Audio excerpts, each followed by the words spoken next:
จะบ่มีไผอยากสมัครเป็นลูกไผแม่บ่ได้มากเนาะแต่ภาคตีน้องเราว่าบ่ได้มากพี่น้องกันนะมีแต่มากภาคตีเบื้องทึ่งมากแล้วก็เอาอันนี้ใส่เนาะเหลียบใส่เป็นเหลียบใส่ทึ่งก็คือตามที่ได้ยินบามิกพนานเนาะมือนี่แม่นว่าไปเส้นใบไปจีกโดยลาซีได้ไปจีกใบห่างกับระยะนั่นว่าเมียเลยเมียเก่ามือนี้ก็สิมาแจ้ง FC ครับว่าบามิกเองก็สิได้จีกใบห่างมืออื่นเนาะบัดนี้สิได้โซเต็มโตเลยเด้อพี่น้องเด้อผู้ใดยังเร่งๆพะนะยังเร่งๆก็เป่าจิบประจอกนะพี่น้องนะตะกี้นี่บางเทื่อเฮือนทุกขวานเนี่ยเป็นเฮือนนอนเนาะโดยเป็นเฮือนนอนพี่น้องเนาะมีงบมีทุนแล้วเพิ่นเฮ็ดเฮือนใหม่และเป็นเฮือนตัวเก่านี่แม่นว่าเป็นเฮือนครัวพี่น้องเนาะโดยซำนี้ยังเห็นยังมีเห็นพี่น้องเบิ่งโดกหมดโดกหมดแล้วจะได้เฮาทีมงานสิขึ้นได้บ่แต่ว่ามันหัวอยู่หั่นพี่น้องว่าสิขึ้นใส่ยามฝนนี่ฟ้าเบิดเลยเนาะแถวนี้เนาะตกมื้อนั้นก็ได้เปียกจนมืดอยู่แถวนี้ผู้ใดดังไผเปียกเบิดพี่น้องเลยก็เคยเห็นเฮ้ยแบบนี้ก็มีแข่งลายคักมีน้องดึงข่อยได้เฮ้ยแฮงบ่ได้เฮาบ่เสลียงมันบ่เนื้อความพยายามเนาะก็ใส่เนาะบ่เนื้อ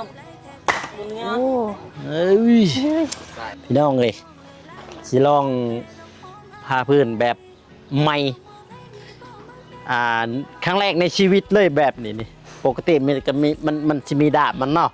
บัดนี้หันบ่ต้องใช้ดาบมันค่ะโอ้ยเขากระปูดนั่นแหละบ่จักสิกินสิอยากบ่แน่นี่คันบ่โกเฮ็ดมันเมื่อเว้ยมันเขากระปูดนั่นแหละ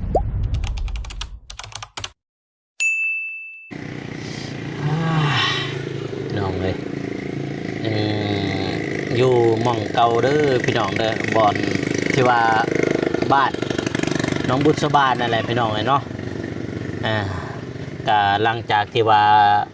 ทีมงานเฮาก็ได้มุงหลังคาเรียบร้อยพี่น้องเนาะเกือบบ่มีทางลงดีแต่ว่ายังมีกกมังยมทางนั้นแล้วก็ตัว CM ตัวนี้นะพี่น้องเนาะแม่นว่ามื้ออื่นทางทีมงานเฮาพี่น้องเนาะซอยทางผู้ใหญ่ทาง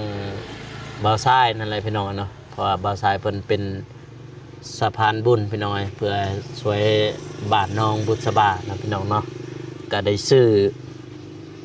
ไม่ช่างเกิดลืมเลยปกติแม่นไม่สละบ่แม่นใช่ไหมเป็นเรียบน่าจะแม่นลงคือกันแหละแต่ว่าสังสีตัวนั้นบางอันก็ยังได้พี่น้องเนาะบางอันเด้ตัวเพิ่นมากบางอันซื่อพี่น้องเนาะทั้งหมดอยู่เทิงจักแผ่นบ่าวใส่ซื้อมา73พุ่นเป๋าทุก73แผ่นโดยซื้อแล้ว64บ่พอไปซื้อใหม่อีกอยู่นี่9แผ่นแต่ว่าต้องไปซื้อใหม่ได้ทายแม่นบ่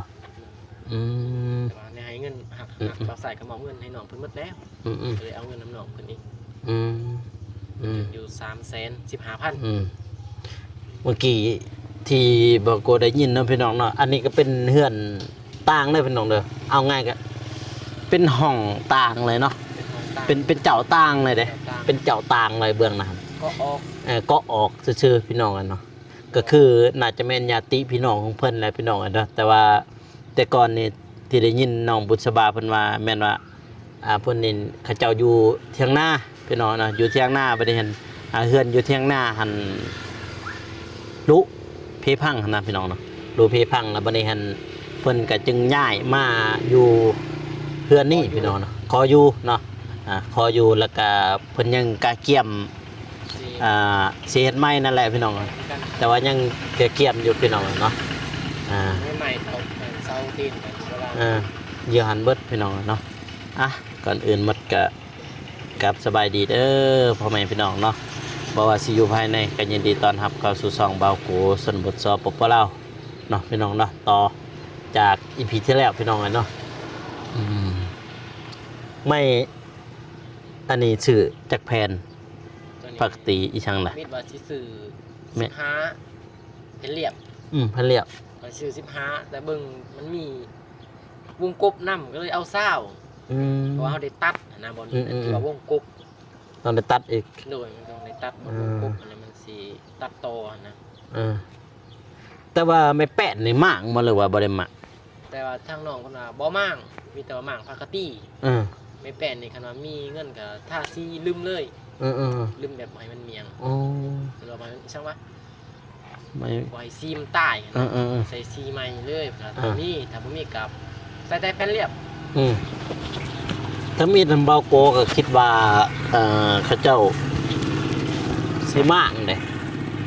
สิมางเบิดคิดว่าแล้วก็เบื้องหน้าก็มางเบิด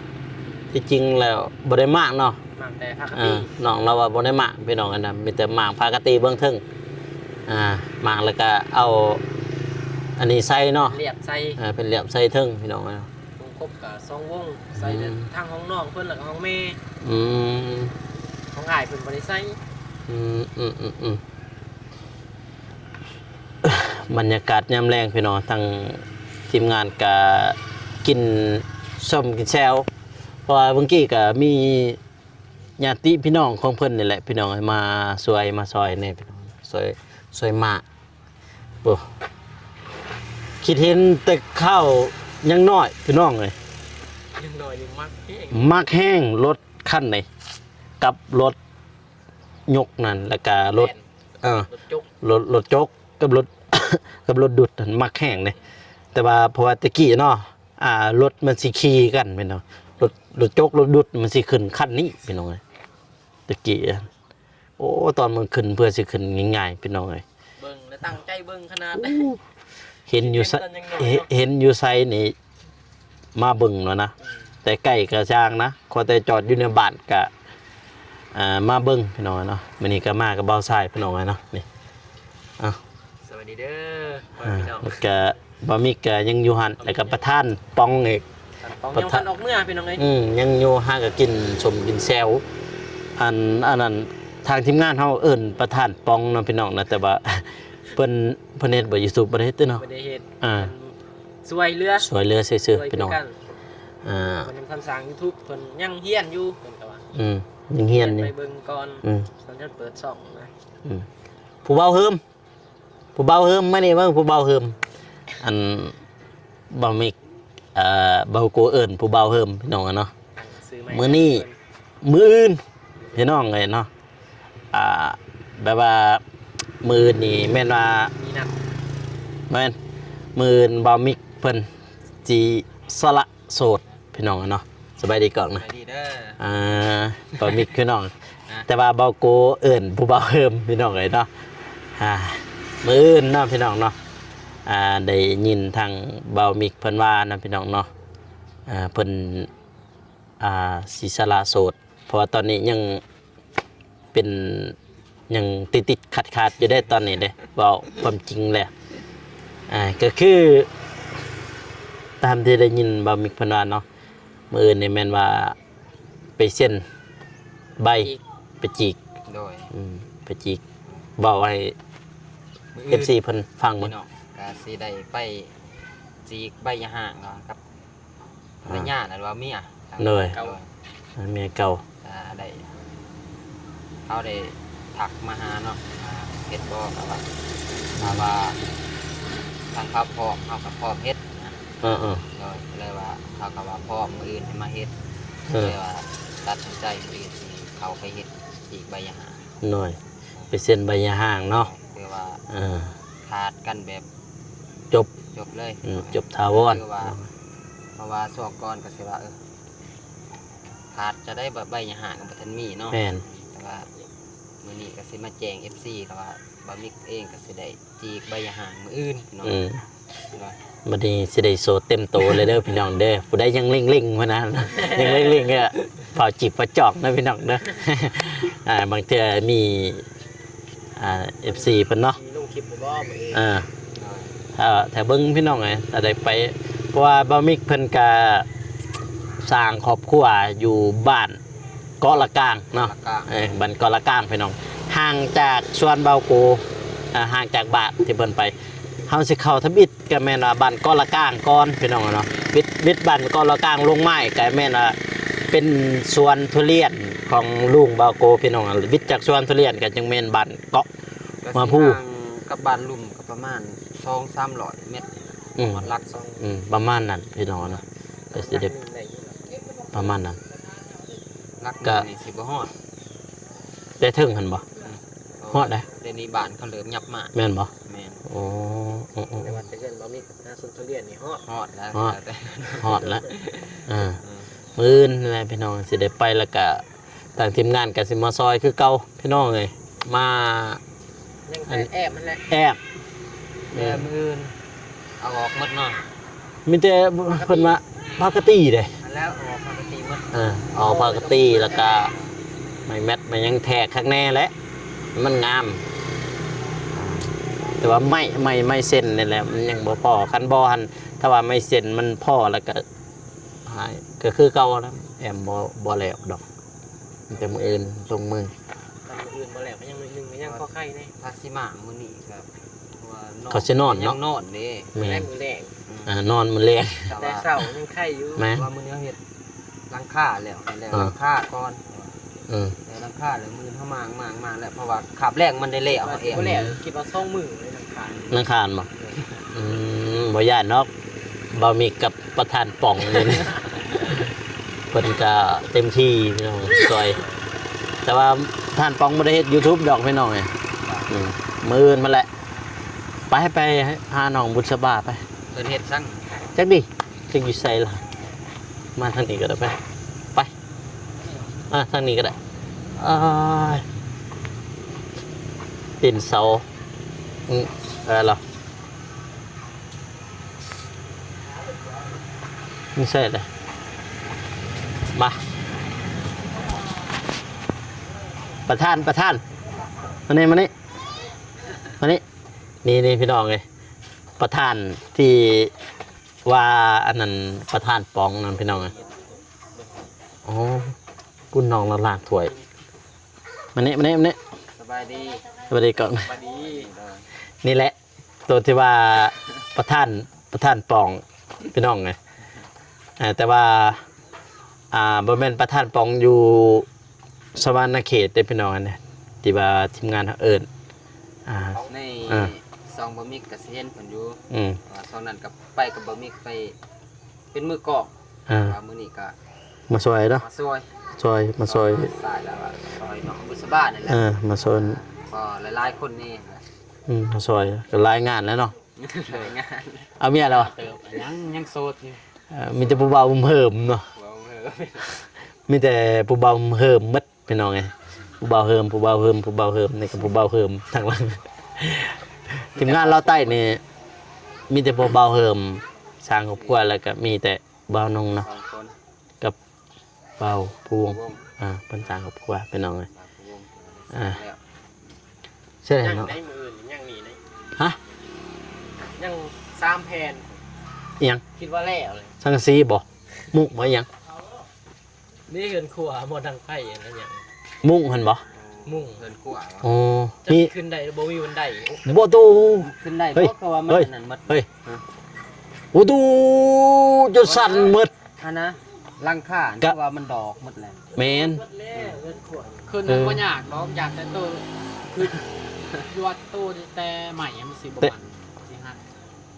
ตัวห้าสิขึ้นไปตอกนี่แหละมันหยาดตัวนั่นเลยแหละขึ้นตัวตอกบ่ได้ตอนตอกมันสิฮักโดนโผล่ตะหม่างพิมพ์หมดแล้วเฮ็ดใหม่ได้อยู่ใหม่มันดอกมันแล้วสิมีไม้บ่แหละฮะสั่นกระติ่งอยู่เล่นดูเด้อโอ้โหว่าลมย่อนเด้มีตะหม่างพิมพ์หมดแล้วก็เฮ็ดใหม่หม่างพิมพ์หมดพุ่นหม่างนะก็ใส่เสาใหม่เนาะแล้วถามมีงบรายการเฮ็ดใหม่ไม่แต่ว่ามีแต่เทิบใส่ซื่อๆไปมีแต่เทิบ เทิบใส่ซื่อๆมันจังสิได้ถ้าเช็ดอันนั้นใหม่ก็งบเฮาบ่มี หาหลักๆตัวสิขึ้นนี่แหละ ตัวสิขึ้นเถอะนี่แหละปุ๊บถ้ามันได้สูงนี่ใครอยู่ บ่เจ้าขึ้นหั่นมีบันไดอยู่แต่ว่าเจ้าสิขึ้นเหยียบมันหั่นนะจุดขอยานมันสิ หักเนาะ มันสิหักลงมา คันไม่เซ็นยังใครอยู่นะ แม่นนี่ก็ไม่เบิ่งอันนี้มันไปเบิดแหละ ไม่เซ็น เอ้ยชวนละแล้วลกแล้วนอนนั่นเนาะดีทุเรียนแล้วก็ดอกเลยดิปีหนึ่งกิน4-5 หน่วยแล้วว่ะ ที่หัน เป็นมอนทองหมด บ่ได้ใส่ปุ๋ยนะ บ่ได้ใส่ปุ๋ยหยังเลย ธรรมศาสตร์ ธรรมศาสตร์ทุเรียนธรรมศาสตร์ ปลอดสารพิษนะแต่ว่า ปีหนึ่ง4-5 ลูกก็คักเลยเฮ้ย แต่ว่ามอนทองแน่นอน มอนทองนะของแท้กินแล้วชื่นใจ ลืมทางมือเฮือนนะกิน ก็มันแซ่บอันนี้ถ้าว่าเรื่องทุเรียนนะพี่น้องเนาะบางคนมักสุดใจสุดหยังเลย บางคนสั่งอ่ะปู๊ นี่ นี่เป็น10 ลักคนยังเม้นอู้ย หมักนี่กันเฮ็ดให้ไก่เนาะ แต่ตะกี้เบามิกเองก็ยังบ่มัก บ่มักบ่ แม่น คิวเนาะ ตอนครั้งแรกกินทุเรียนครั้งแรกโอ้เดี๋ยวอาเจียนออกมาขึ้น โว้ว เป็นครั้งแรก อ่า บัดเดี๋ยวนี้ฮันพัด มักอีก มักอีกเดี๋ยวนี้ มัก มั แล้ ก ว จนไปใส่บ่ได้ อ่า ว่าหน่วยหนึงนี่ผู้เดียวกินก็เป็นหมด อ่า ตะกี้นี่บ่ ตะกี้นี่บ่เบิดเนาะน้องละหนึ่งแล้วบ่เข้าละหนึ่งแล้วบ่เข้า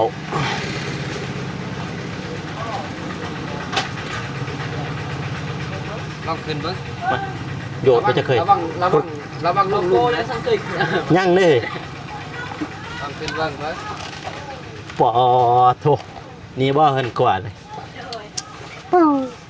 ไปดีเด้อเนาะ สวัสดี เห็นอยู่บ่แจ้งอยู่บ่ใส่ไฟดูเฮ้ยมาเอออ่ะกินไปดูกระติบเข่าหอยจังสีเลยเนาะ โดย อืม เขาติดไปได้แล้วลืมได้นี่ หนีบอัน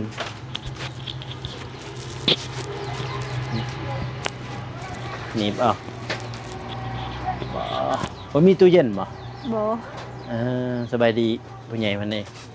สบายดีเด้อพ่อแม่พี่น้อง FC แล้วก็สบายดีเด้อผู้ใหญ่ใจบุญทุกๆท่านบ่ว่าสิอยู่ฝั่งลาวฝั่งไทยอยู่ภายในหรือต่างประเทศก็ขอกราบทักทายสวัสดี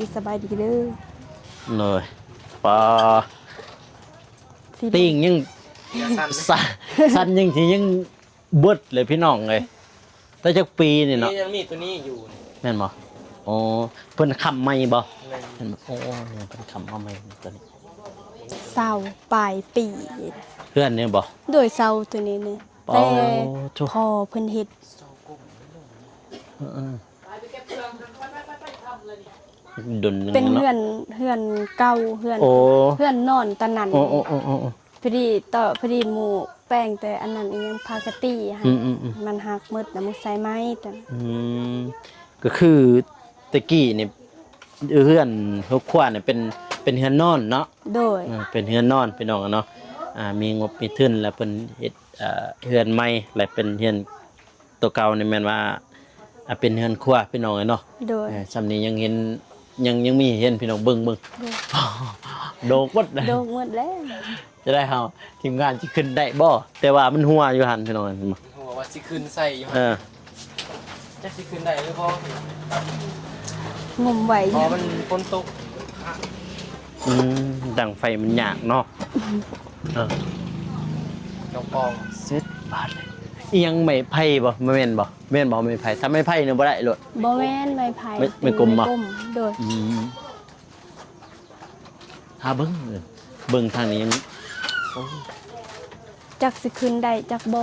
สั่นกระติ้ง บ่สายจักโล 64พุ่นเด้ โบ ย่านไม่ ค่ ขึ้ อย น ค่อยว่าค่อยเด้ค่อยและอันนั้นน้ำหนักน้อยกว่าหมู่นี่ อยู่นี่นี่แต่ว่าไม่อันนี้ยังแน่นอยู่นี่ แต่ ไม่ ว่า ต้น เหยียบนี่แหละบ่เป็นอี มันก็บ่เป็น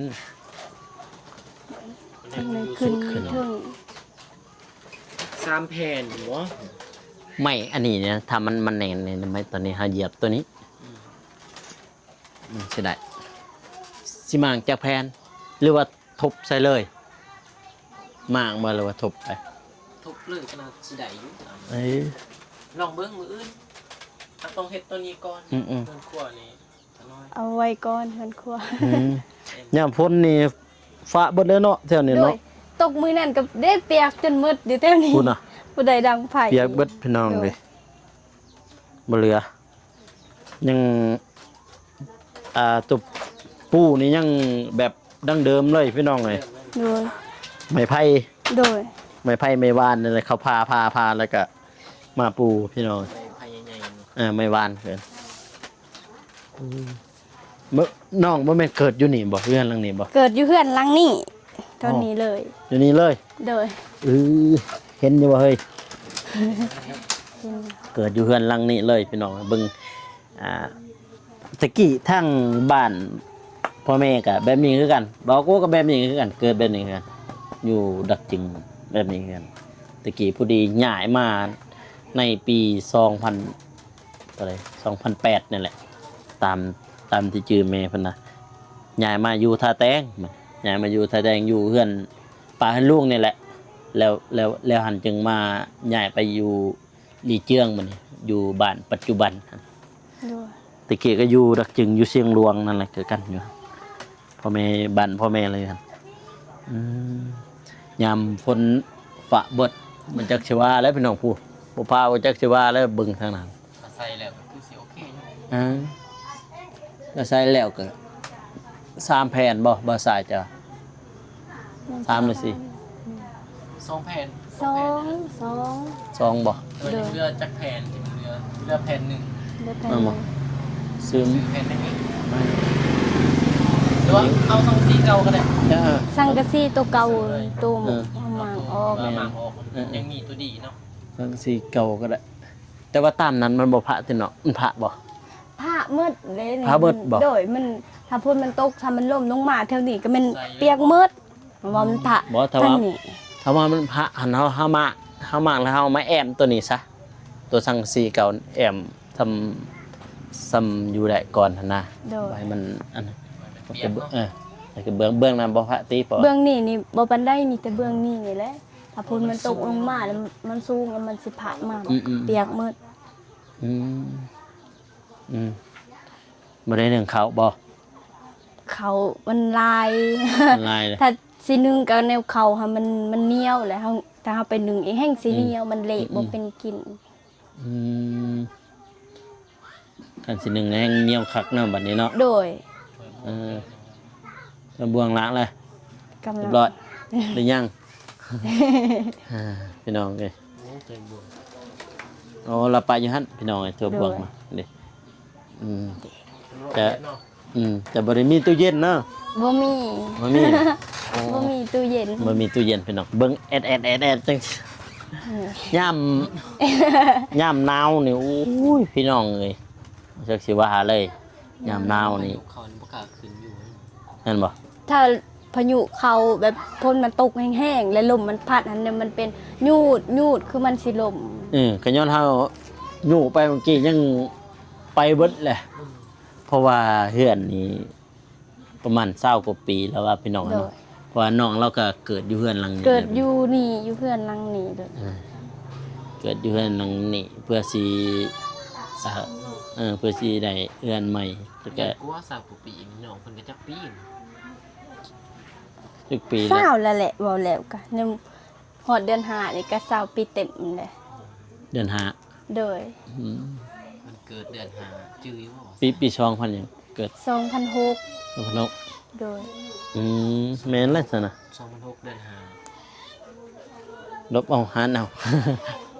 หารเอาพี่น้องเอ้ย 5 9ปี แต่ว่าเราก็บ่ได้มีตู้เย็นนะครับแล้วก็ปาแบบนั้นเอาพี่น้องแบบ โด ธรรม ย ชาติ เพราะว่าถ้าแนวมันพักมันบ่หมดก็มีแต่อันนั้น ปาแบบนั้นเนาะ โดย บัดคงกินอันนั้นแบบคงกินยังเหลือกะมีแต่ง่ำจังซั่นแล้วก็ใส่หม้อจังซี่พี่น้อง โดย ดังทานบ่เลยดัง ฟื ดั น งนี่ เล่นดังตัวนี้นี่มันเปื้อนเฮาดัง อืม ถ้าดังทานนี่มันสิบ่เปื้อน อืม ตัวนี้นี่เฮาต้องอันนั้น เท่า เอาไป เนาะ ทิมนี่เท่านี่2-3มื้อเทื่อนึงก็แม่นเอาไปทิมนี่ดังตอนเช้าก็จะไปทิม คือพี่น้องเฮาก็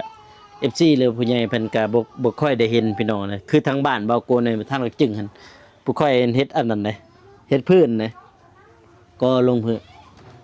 แบบเอาตัวนี้ลงพื้นนะให้มันเสมอเลยเสมอกับเฮานั่งนี่เลยสบายคือทางลาวอันนี้ก็สิเฮ็ดสูงๆจังซี่คือทางบ้านพวก นี่ น้อง เด้นี่ทางลุมกันนี่เด้ อื้อหือ นี่ คือ สิเฮ็ดใหม่ต่างหากทางนี้ อืม เฮ็ดใหม่แบบ เฮ็ด สี่เหลี่ยมต่างหากแล้ว เฮ็ด ก็ ใหม่ เอาลง สี่เหลี่ยมแล้วก็เอาดินมาใส่ แต่ว่าผู้เจ้านี่ทั้งเทิงแต่ว่าผู้ควายนี่ทั้งหลุมมันเสมอเลย มันเสมอเลย เสมอเลย คือทางบ้านทางดึกจึงเขาจะเฮ็ดแถวเขตเสียงนัวอหยังแถวนั้นก็เฮ็ดแบบนั้นเบิดเขาเฮ็ดทำเตียนถ้าผู้ใดอยากเบิ่งอันนก็เบิ่งได้พี่น้องอยู่ในคลิปเบาเตียงเพิ่นไปบ้านดักตะออกที่ว่าเฮาไปเที่ยวมีอยู่ในหันมีเห็นอยู่ดอกขี้เตาไฟแล้วหันแต่ว่าอยู่ในหันอยู่เฮือนแบบกุบๆแบบละหันมันมีซองเจ้าอีกเขาอยู่หันก็คือขี้เตาไฟนี่ซองบอลนี่บอลหนึ่งแล้วก็อยู่หันบอลหนึ่งก็คือแบบว่าแบบลูกชายแล้วหั่นเด้ลูกชายแล้วเอาเมียมาเนาะเอาเมียมาอยู่เฮือนแล้วก็บางทีก็เฮ็ดกินต่างเด้ทางนี้จึงเขาถือแบบนั้นแบบว่าผัวกับเมียก็เฮ็ดกินต่างหนึงเขาต่าง แต่ปกติยังบ่ทันได้มีเฮือนอยู่เซื่อนะแต่มีนี่เฮือนอยู่แล้วก็จึงออกจากพ่อแม่แล้วก็ไปเฮ็ดเฮือนใหม่ทางนี้จึงก็เฮ็ดนั่นน่ะพี่น้องต่างกันนั่งแล้วบ่ถวย โดยล่างเลย อืมคนละชวนเนี่ย ส่วนหดแล้วว่าสิพาพื้น พาเพื่อนอ้าว โดย มีควันมาละ มีควันตัวอันนั้นมีแต่ควันมันบ่มีดามมันพาตัวพื้นสั้น เบียบได้ยิงไม่ได้บ่มีดาว ๆได้เถอะ ไปเบิ่งดู มันบ่มีดามมันฮัก อ๋อควันแบบทางเด็กจึงเขาบอกแบบนั้นบอก แบบนั้นแหละแต่บ่มีดาม อืม แล้วก็ใส่ไม้เตา บันไดละคักเคยลงไปในบัดโตแล้วนี่ลงไป นี่ เนี่ย นี่เฮ็ดไม้ได้ถ้าบ่เฮ็ดไม้ดุนก่อน แม่นบ่ จน ลุบัดเลย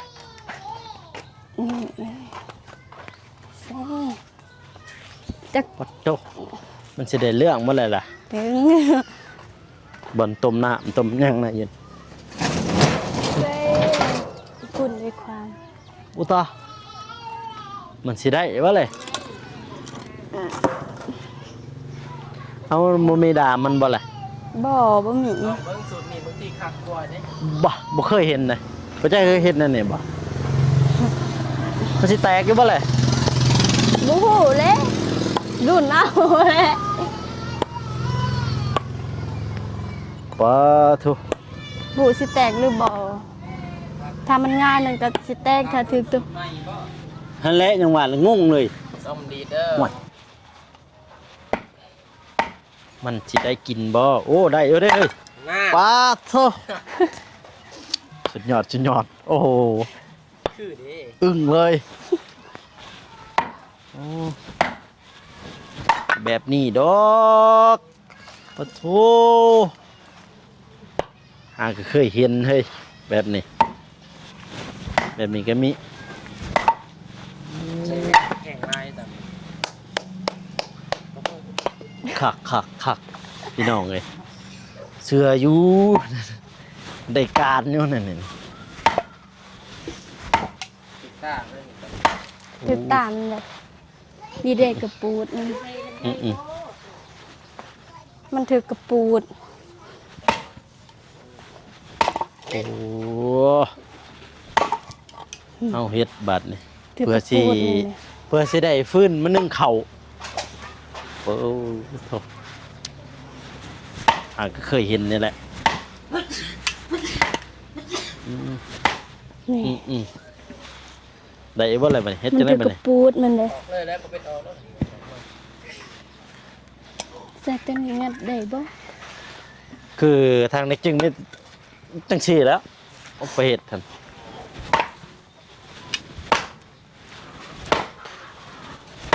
เคยเห็น บ่เคยเห็นมาก่อนเพราะว่าเคยพาทั้งอันนี้กับมือนี่แหละ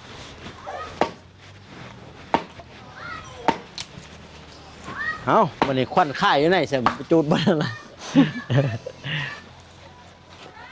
ได้บ่โอ้พี่น้องเอ้ยพี่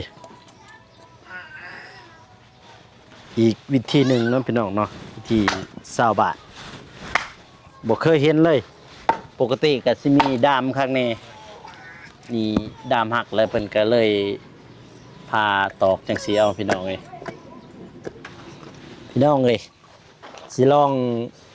พาพื้นแบบใหม่ครั้งแรกในชีวิตเลยแบบนี้นี่ปกติมันก็มีมันสิมีดาบมันเนาะบัดนี้หันบ่ต้องใช้ดาบ ดำมันหัก โอ้ตายแล้วสิเกิดสิเหนื่อยบ่นี่โอ้ยตายแล้วย่อมผู้หญิงเด้อพี่น้องเอ้ย เด้ โอ้ยใจเย็นๆโอ้ยบ่เคยอีหลีเลยนี่โอ้โธ่ คอยเด้อ เจ้ายาข่อยก็มีแห้งคือกันโอ้ยนี่เพื่อสิแล้วเนาะเพื่อสิ เพื่อสิได้พื้นมาดัง โอ้โธ่โอ้ย เขากระปูดนั่นแหละบ่จัก สิได้กินสิอยากบ่แน่นี่คันเบาโกเฮ็ด มัน เมื่อเว้ย มันเข้ากระปูด เทาะ นั่นแห นั่น ละ นี่เอาบ่ใส่เฮ็ดดู มันเข้ากระปูด ได้ลองดู น้อยหนึงนี่ได้นี่น้อยหนึง โอ้ยแบบนี้เฮ้ย เอาเบิ่งนี่ เออ นี่ บ่ใส่เฮ็ดแล้วบาดนี้ คือว่า ยังอีกน้อยหนึง เมื่อยเฮ้แบบนี้ คือตัวตามันก็นี่แหละ อู้ ถือคาย บ่ได้บ่ได้ตามัน บ่ได้แล้วบ่ ตา เออ มันบ่ได้แล้วมันถือตาเลย มาลองเบิ่ง อยู่นี่มึงลองเบิ่ง ข่อยได้เฮ้ย ยังบ่ได้ยังเฮาบ่เสลียงมัน มันบ่เนื้อความพยายามเนาะบ่ใส่เนาะ บนเนื้อบนเนื้อ โอ้ เอ้ย เฮ้ย คัก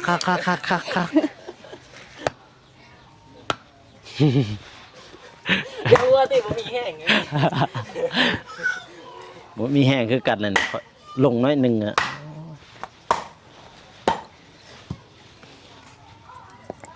เพราะว่าแบบนี้นี่ แล้ว ที่เกิดมาเนี่ยบ่เคยเลยพาแบบนี้มีแต่พากับดามมันเลยมีคนสิปึก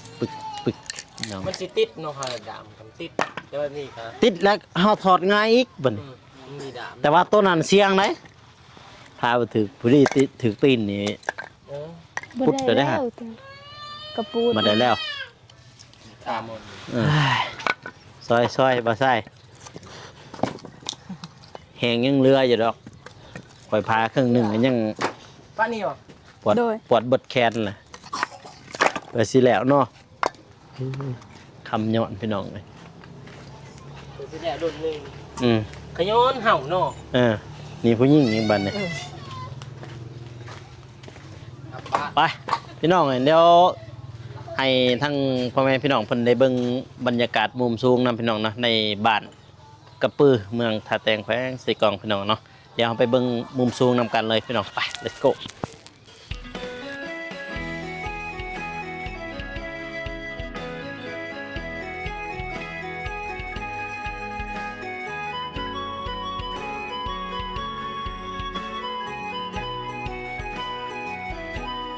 กะบ่คิดว่าฝันสิได้มาพอเนาะคนเทมาพบที่สวนกาแฟเจ้าผู้รอบาดใจ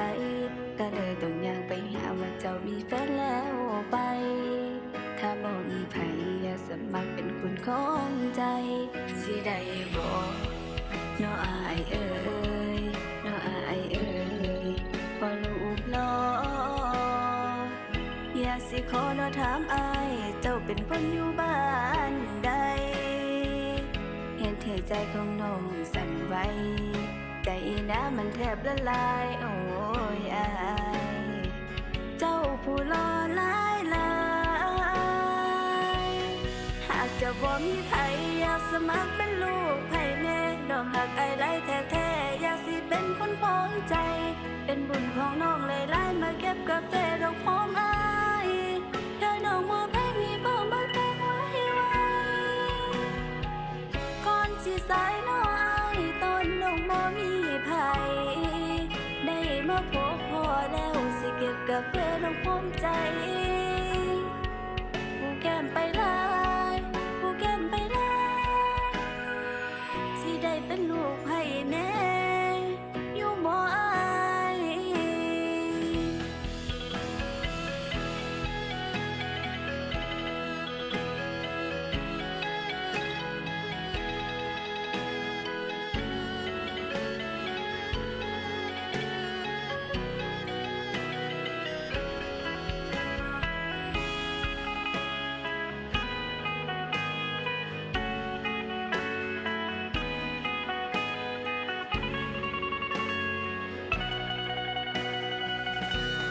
หากจะบ่มีไผอยากสมัครเป็นลูกไผแม่ดอกหักไอ้ไรแท้ๆอยากสิเป็นคนพ้องใจ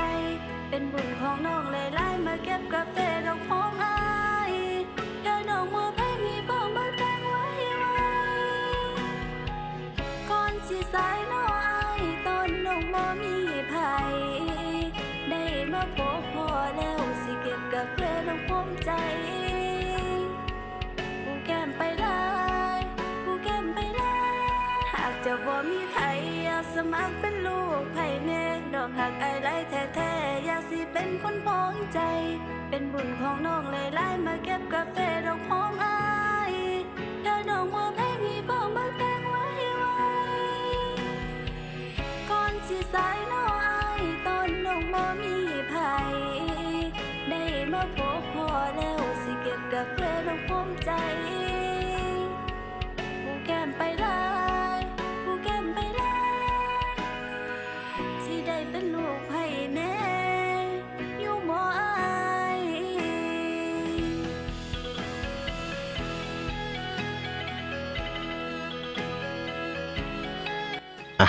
พี่น้องเลยเนาะเมื่อกี้ก็บินบรรยากาศมุมสูงพี่น้องนะก็สิคำๆแน่พี่น้องกันเนาะเพื่อสิแล้วก็โดนเติบพี่น้องเนาะนี่ก็คือบรรยากาศมุมสูงในบ้านกระปือน้องพี่น้องนะเมืองท่าแตงแห่งไซกองพี่น้องเนาะบาทน้องบุษบานั่นเองเนาะพี่น้องเนาะเอาท้ายนี้ก็เบาโกขอตัวลาไปก่อนเด้อพ่อแม่พี่น้องนะก็อย่าลืมฝากกดไลค์กดติดตามเพื่อเป็นกำลังใจให้เบาโกเฮ็ดคลิปต่อๆไปนะพี่น้องเนาะสำหรับคลิปนี้ขอกล่าวคำว่าสบายดีพี่น้องแล้วเจอกัน EP หน้าหรือว่าคลิปต่อๆไปของเบาโกเนาะพี่น้องเนาะบ๊ายบาย